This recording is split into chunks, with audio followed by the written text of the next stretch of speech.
आखिरकार दिखा ही दी तैमूर की माँ ने अपनी असलियत के आखिर में वो असल में है क्या। बहुत ज़्यादा ईमान बोलती रही रोती रही कि मैंने ऐसा कुछ भी नहीं किया। लेकिन ईमान बेचारी की बातों का किसी ने कोई यकीन नहीं किया, बल्कि उल्टा उसको ही गलत कहा जा रहा था और बताया जा रहा था कि ये ईमान ही गलत है।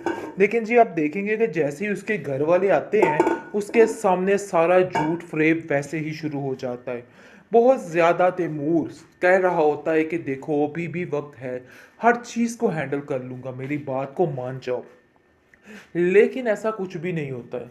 साफ साफ सब कुछ सामने है, वो किसी बात को लेके नहीं मानती।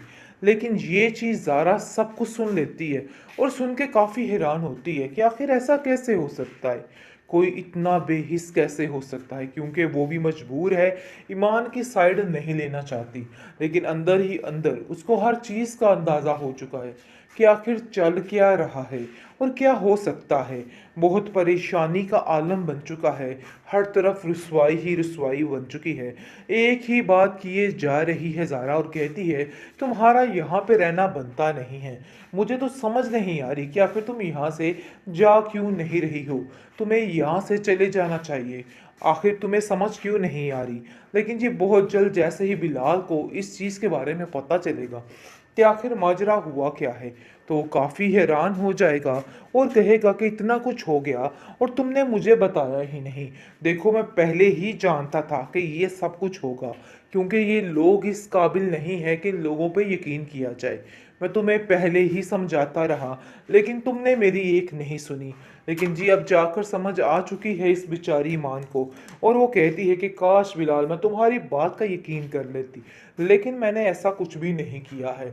नहायत अफसोस के साथ वो बेचारी अपने घर तो चली जाएगी, लेकिन बहुत ही तकलीफ दे यादें यहाँ पर उसकी रह जाएंगी, क्योंकि आहत ने जिस मोड़ पर आकर उससे मुंह फेरा है वो ये चीज़ कभी भी नहीं भूल सकती है। वो जानती है कि उसके साथ बहुत गलत हुआ है और वो कभी इस चीज़ के लिए कभी भी उसे माफ़ नहीं करने वाली।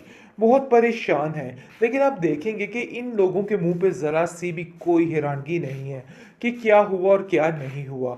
सब उसको ही जलील करने की कोशिश कर रहे हैं और कह रहे हैं कि सरासर गलती ईमान की है और ईमान ने ही सब कुछ किया है।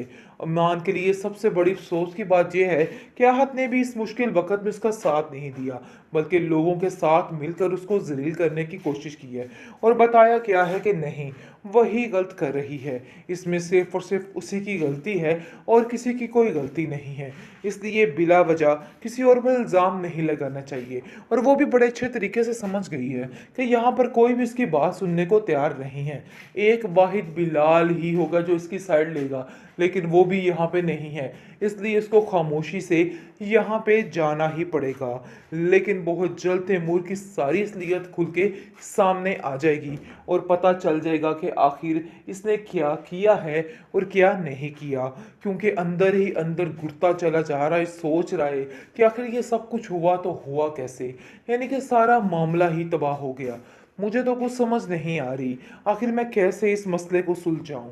वो काफ़ी ज़्यादा सुलझाने की कोशिश करता है, लेकिन बेसूद, उसके हाथ कुछ भी नहीं आता और सब उसको यही कहते हैं कि अब इन सब बातों का कोई भी फ़ायदा नहीं है, बात जो थी पहले की ही थी और अच्छा है ना कि इस लड़की से हमारी जान ही छूट जाए, क्योंकि इस लड़की से जान छूटना ही सबसे बड़ा सुकून है। उसकी माँ उसको समझाती है और कहती है कि देख लो ये सिला मिला है तुम्हें किसी पर नेकी करने का। आखिरकार दिखा ही दी तैमूर की माँ ने अपनी असलियत के आखिर में वो असल में है क्या।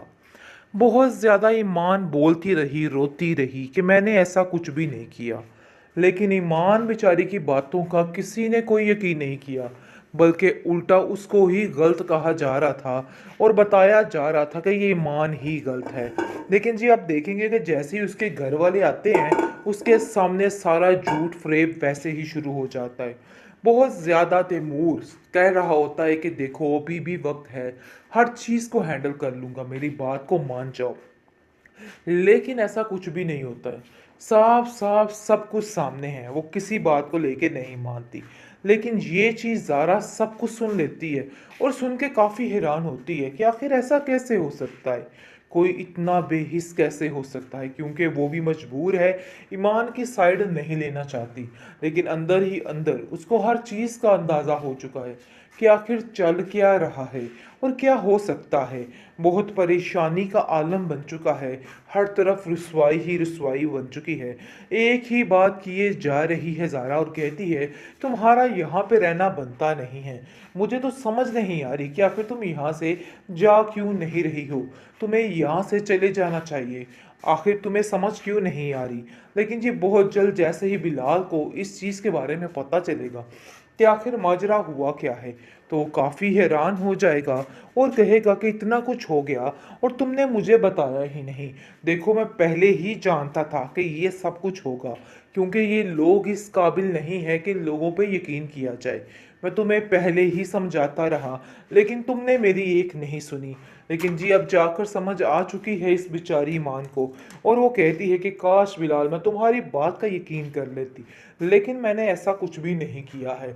नहायत अफसोस के साथ वो बेचारी अपने घर तो चली जाएगी, लेकिन बहुत ही तकलीफ दे यादें यहाँ पर उसकी रह जाएंगी, क्योंकि आहत ने जिस मोड़ पर आकर उससे मुंह फेरा है वो ये चीज़ कभी भी नहीं भूल सकती है।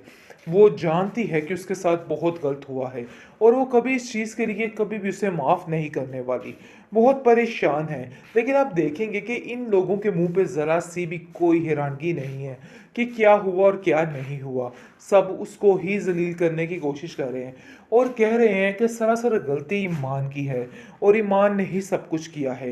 ईमान के लिए सबसे बड़ी अफसोस की बात यह है कि आहत ने भी इस मुश्किल वक़्त में उसका साथ नहीं दिया, बल्कि लोगों के साथ मिलकर उसको ज़लील करने की कोशिश की है और बताया क्या है कि नहीं, वही गलत कर रही है। इसमें सिर्फ़ और सिर्फ़ उसी की गलती है और किसी की कोई गलती नहीं है। इसलिए बिला वजह किसी और पर इल्ज़ाम नहीं लगाना चाहिए, और वो भी बड़े अच्छे तरीके से समझ गई है कि यहाँ पर कोई भी इसकी बात सुनने को तैयार नहीं है।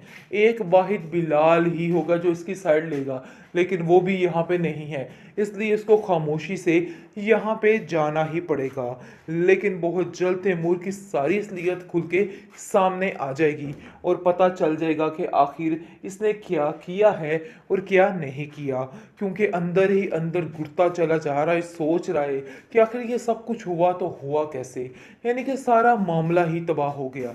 मुझे तो कुछ समझ नहीं आ रही, आखिर मैं कैसे इस मसले को सुलझाऊं। वो काफ़ी ज़्यादा सुलझाने की कोशिश करता है, लेकिन बेसूद, उसके हाथ कुछ भी नहीं आता और सब उसको यही कहते हैं कि अब इन सब बातों का कोई भी फ़ायदा नहीं है। बात जो थी पहले की ही थी, और अच्छा है ना कि इस लड़की से हमारी जान ही छूट जाए, क्योंकि इस लड़की से जान छूटना ही सबसे बड़ा सुकून है। उसकी माँ उसको समझाती है और कहती है कि देख लो, ये सिला मिला है तुम्हें किसी पर नेकी करने का।